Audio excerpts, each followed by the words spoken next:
Hello and welcome to Shanvi Study Circle, your home to all the B.Ed lesson plans and micro teaching plans. हमारे channel पे आपको B.Ed के सारे ही subject के lesson plans और जो माइक्रो टीचिंग प्लान्स हैं यानी कि सूक्ष्म शिक्षण पाठ योजनाएं हर एक कौशल की उपलब्ध हैं। तो प्लीज़ चैनल को लाइक, शेयर और सब्सक्राइब ज़रूर करिए। और बात करें अगर हम आज के वीडियो की, तो आज हम डिस्कस करने जा रहे हैं ब्लैक बोर्ड राइटिंग स्किल पे बेस्ड एक सूक्ष्म शिक्षण पाठ योजना माइक्रो प्लान हमारा, जिसका सब्जेक्ट है हमारा हिस्ट्री और हमारा जो प्रकरण है वो है गुप्त काल। तो जब भी हम एक माइक्रो टीचिंग स्किल की बात करते हैं, सूक्ष्म शिक्षण पाठ योजना की बात करते हैं, तो सबसे पहले हम उसके घटक लिखते हैं, कंपोनेंट्स ऑफ द स्किल लिखते हैं। तो वो पेज यहाँ पे मिसिंग है, वो आप कंपोनेंट्स यहाँ से लिख सकते हैं। ये देखिए घटक लिखे हुए हैं, ठीक है। तो ये सबसे पहले पेज पे आपको पहले लिखने होते हैं, ठीक। जैसे कि नाम ही है ब्लैक बोर्ड राइटिंग स्किल, तो ये स्किल टोटली इसी बात पे बेस्ड है कि आपको कैसे ब्लैक बोर्ड पे जो है टीचर, एक जो प्यूपिल टीचर होता है वो किस तरह से ब्लैक बोर्ड पे लिखेगा, ठीक है। उसके जैसे कि पॉइंट्स को अगर हम देखें तो पहला पॉइंट जैसे है लिखावट की स्पष्टता, ठीक। तो इसमें अक्षरों की स्पष्टता आती है आपकी, अक्षरों के मध्य एक समुचित अंतर यानी कि एक इक्वल स्पेस लेके चलना चाहिए, अक्षरों का आकार सही होना चाहिए। फिर श्याम पटकार में स्पष्टता, क्लियरिटी होनी चाहिए, ब्लैक बोर्ड वर्क बिल्कुल क्लियर होना चाहिए, साफ़ सुथरा होना चाहिए। सीधी रेखा में शब्द और वाक्य लिखना, ठीक है। पंक्तियों के मध्य समुचित अंतर, और लिखे पर लिखे से बचना, मतलब ओवर राइटिंग से बचना चाहिए, ठीक।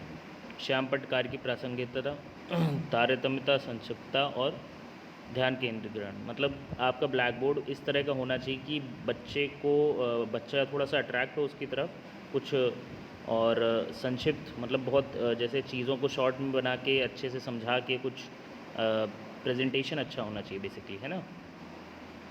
फिर आते हैं हम यहाँ पे नेक्स्ट जो पेज होता है हमारा, जो मेन पेज होता है प्लान का। तो यहाँ पे सबसे पहले हम कौशल का नाम लिखते हैं, जो भी कौशल है हमारा, जो भी स्किल है।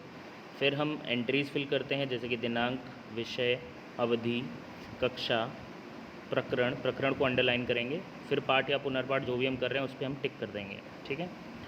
फिर कुछ बोधात्मक प्रश्न पूछे जाएंगे, जो कि जो प्यूपिल टीचर होगा वो स्टूडेंट्स से पूछेगा। जैसे कि पहला क्वेश्चन पूछा उसने, फिर स्टूडेंट्स आंसर करेंगे, उन्हीं आंसर्स को बोल के आपको ब्लैक बोर्ड के ऊपर लिखना होता है, ठीक है।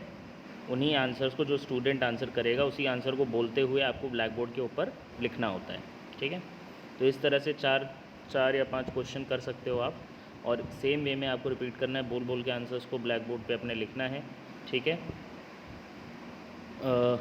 इस माइक्रो प्लान के अंदर देखिए 2 प्लान्स हमने कवर अप कर लिए हैं। एक आपका ये हो गया गुप्तकाल हिस्ट्री का, एक शेरशाह सूरी पे भी है सेम हिस्ट्री का। तो इसको हम इस तरह से एक ब्लैक चार्ट पेपर के ऊपर एक ब्लैक बोर्ड को प्रेजेंट करने के लिए दिखा सकते हैं, ठीक है। ये आपकी रेटिंग स्केल है, जहाँ पे सबसे पहले हम घटक लिखते हैं, और यहाँ पे 0 से लेके 6 के बीच में जो है आपका जो भी सहपाठी पर्यवेक्षक होगा, मतलब जो भी आपका साथी है जो आपकी टीचिंग को ऑब्ज़र्व कर रहा होगा, ठीक है, वो आपकी टीचिंग को देख के 0 से 6 के बीच में रेटिंग देगा। और ज़रूरत पड़ने पर जो उसको कमियां अगर लगती हैं तो वो सुझाव भी दे सकता है, ठीक है।